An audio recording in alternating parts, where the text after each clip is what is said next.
Aucun accord, aucune annonce. Et pourtant, Washington a envoyé un proche du président américain à Alger. Pourquoi maintenant? Et surtout, pourquoi l'Algérie? La rencontre s'est tenue en présence de responsables algériens, notamment dans les domaines de la diplomatie et des affaires étrangères. Selon les communiqués officiels, les discussions ont porté sur l'état des relations algéro-américaines, le renforcement du dialogue politique et plusieurs dossiers régionaux jugés sensibles. Aucune annonce majeure n'a été faite à l'issue de cette rencontre. Pas d'accord signé, pas de déclaration commune spectaculaire. Mais le message envoyé est clair, Washington et Alger parlent directement et sérieusement. Dans la suite, on va comprendre qui est vraiment cet homme et pourquoi sa venue à Alger mérite toute notre attention. Mais alors, pourquoi les États-Unis n'ont-ils pas envoyé un simple diplomate? Il ne s'agit pas d'un diplomate classique, ni d'un responsable administratif secondaire. Selon les autorités algériennes, il s'agit d'un conseiller présidentiel chargé des dossiers Moyen-Orient et Afrique du Nord. Ce type de profil agit souvent en amont des décisions. Son rôle n'est pas de signer des accords, mais de prendre le pouls, tester des positions, transmettre des messages politiques de haut niveau. Autrement dit, quand il se déplace, c'est pour préparer le terrain. Sa présence à Alger signifie que l'Algérie est considérée comme un acteur clé, avec lequel Washington préfère discuter directement plutôt que par canaux secondaires. Sa présence à Alger indique simplement une chose.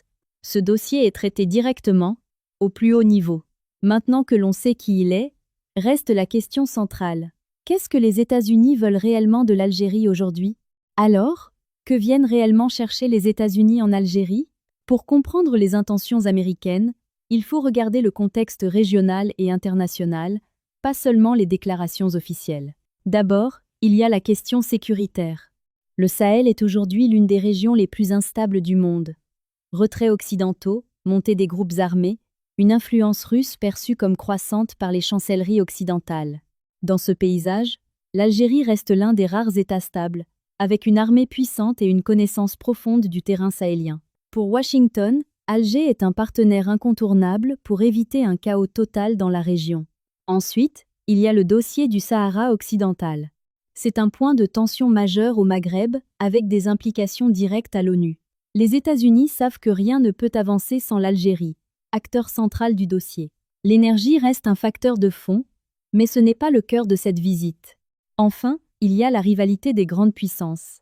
Washington observe de près le rapprochement d'Alger avec Moscou et Pékin. Cette visite s'inscrit aussi dans une logique de réengagement américain. En résumé, les États-Unis ne viennent pas demander une chose unique. Ils viennent sécuriser une relation stratégique avec un pays qu'ils considèrent à nouveau comme central. Et le calendrier de cette visite n'est pas un hasard. Une question revient souvent, pourquoi maintenant et pas avant? Ces derniers mois, le Maghreb et le Sahel ont connu une recomposition rapide. Retraits militaires occidentaux, montée en puissance d'acteurs non occidentaux et blocage diplomatique persistant. Dans ce contexte, les États-Unis semblent chercher à réactiver des canaux directs avec des pays capables de parler à tous les camps. L'Algérie correspond précisément à ce profil. Elle entretient des relations avec Washington, mais aussi avec Moscou, Pékin et plusieurs capitales africaines. Ce positionnement en fait un interlocuteur utile, surtout à un moment où les marges d'influence américaines se réduisent ailleurs. Cette visite peut donc être lue comme un signal de recalibrage, moins d'annonces publiques, plus de discussions en coulisses, et une volonté de comprendre les lignes rouges algériennes avant toute initiative régionale. Ce n'est pas encore un tournant, mais c'est clairement un retour de l'Algérie dans les radars stratégiques américains. Derrière cette visite, les États-Unis ne cherchent pas forcément des engagements immédiats. Ils cherchent avant tout à tester des positions. Tester jusqu'où l'Algérie est prête à coopérer sur les questions sécuritaires sans remettre en cause sa souveraineté. Tester la solidité de sa ligne sur le Sahara occidental, dans un contexte international encore flou. Tester enfin sa capacité à jouer un rôle de médiateur régional, à un moment où les canaux occidentaux sont affaiblis dans plusieurs zones. Ce type de démarche est classique dans la diplomatie américaine. On envoie un conseiller, on écoute, on observe, on évalue et on agit plus tard. Autrement dit, cette visite n'est pas une fin en soi. C'est une prise de température stratégique, menée discrètement, sans annonce, mais avec une forte portée politique. Mais si les USA ont des intérêts clairs, qu'est-ce que l'Algérie, elle, peut gagner de ce rapprochement?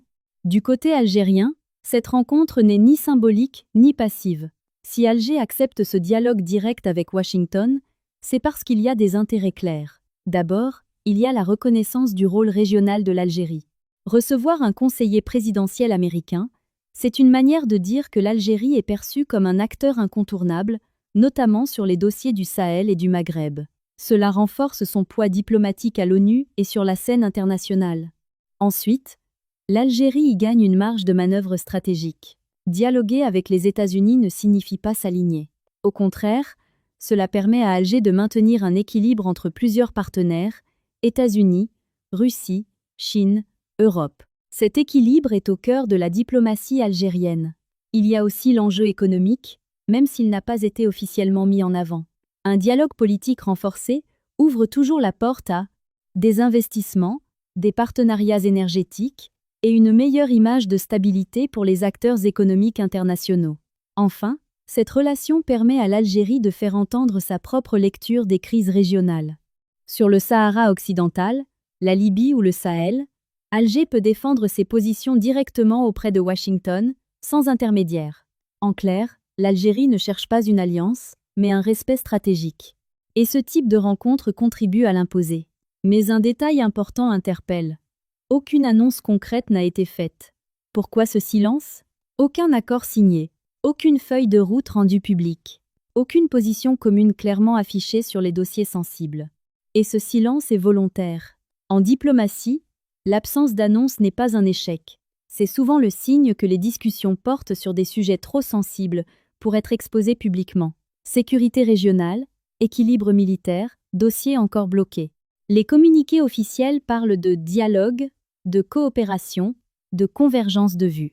Des termes flous, mais révélateur d'une phase de test mutuel. Les États-Unis observent jusqu'où l'Algérie est prête à aller. L'Algérie, de son côté, mesure la fiabilité et les intentions réelles de Washington. Autrement dit, cette visite n'était pas faite pour annoncer, mais pour évaluer, sonder et préparer. Pour résumer, cette rencontre entre le président Tebboune et un conseiller clé du président américain n'est ni anodine, ni spectaculaire. Elle marque surtout un retour du dialogue direct entre Alger et Washington, dans un contexte régional tendu. Les États-Unis cherchent à sécuriser des équilibres. Sécurité au Sahel, stabilité au Maghreb, énergie et rivalité internationale. L'Algérie, elle, cherche à imposer son rôle, sans alignement, sans rupture, mais avec une diplomatie assumée. La vraie question n'est donc pas s'il y a un rapprochement, mais jusqu'où chacun est prêt à aller sans compromettre ses propres lignes rouges. Et toi, qu'en penses-tu? Les États-Unis peuvent-ils redevenir un partenaire stratégique fiable pour l'Algérie? Ou s'agit-il simplement d'un dialogue tactique? Pour être un voyou, un vrai de vrai, un calibre ça ne suffit pas, il faut une cervelle.